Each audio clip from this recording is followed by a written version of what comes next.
की सीटी दे आनी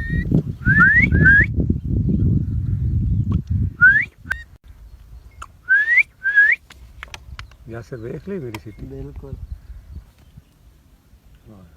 चस मुर्गी आ जाएगा चुप कर बोली ना एक बारी